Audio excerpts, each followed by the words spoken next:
Have you ever just stopped and wondered where all this is, well, going?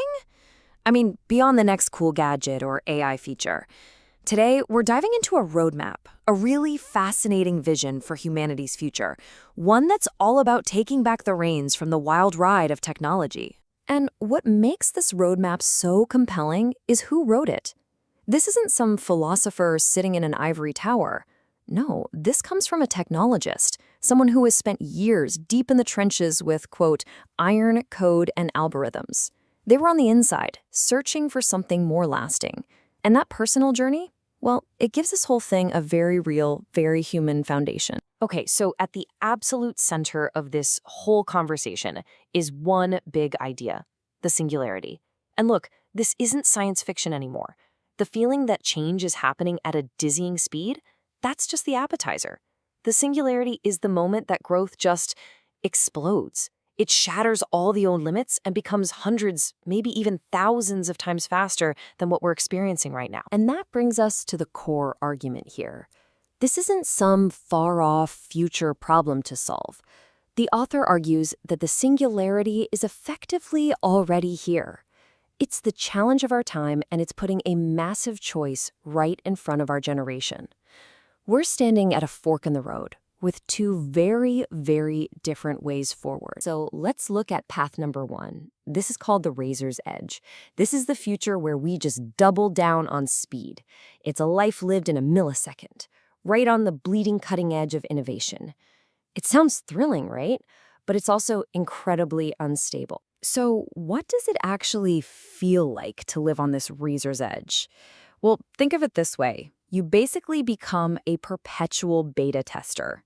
And not for a new app on your phone. We're talking about your life. Your mind, your biology, your very identity are all part of a constant live experiment. And the price for living this way?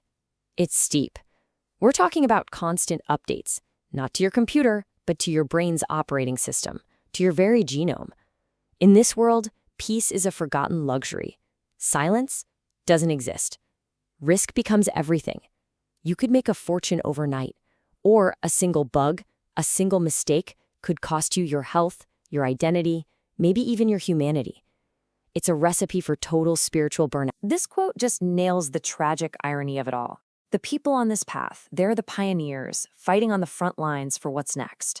But so often, they end up being the first casualties of that very future they're trying to create. And all of this forces us to take a breath and ask a really critical question. What are we actually optimizing for here? Is the goal just raw speed? Or is it the quality of our lives? Is it about nonstop advancement, no matter the cost?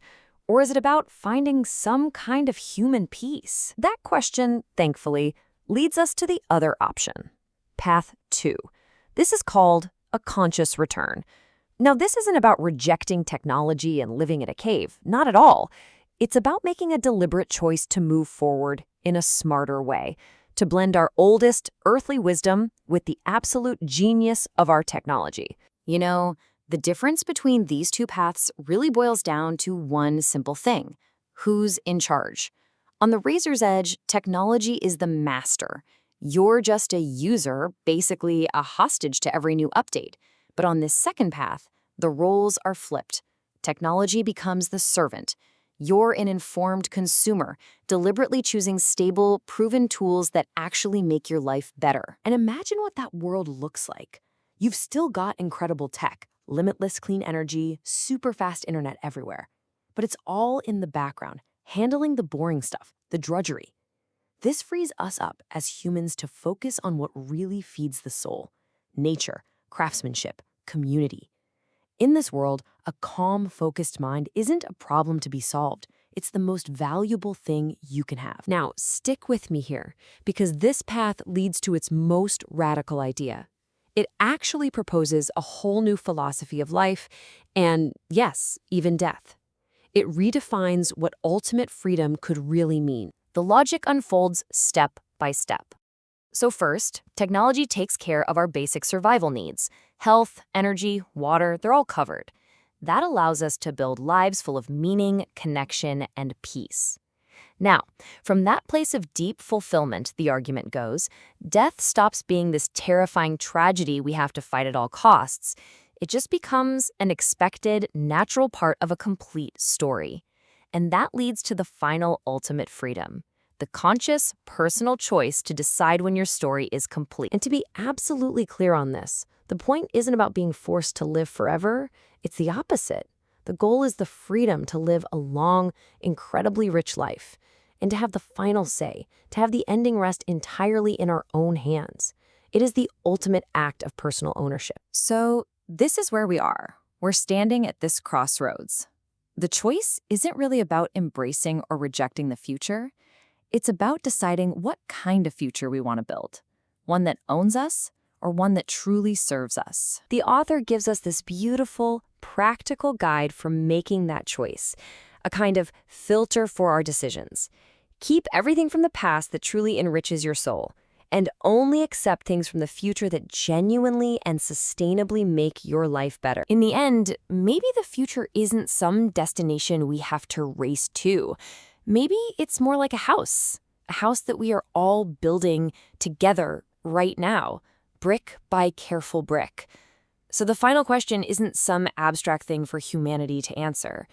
It's for you. On the chaotic razor's edge or on the solid ground of a life well lived, where will you build yours?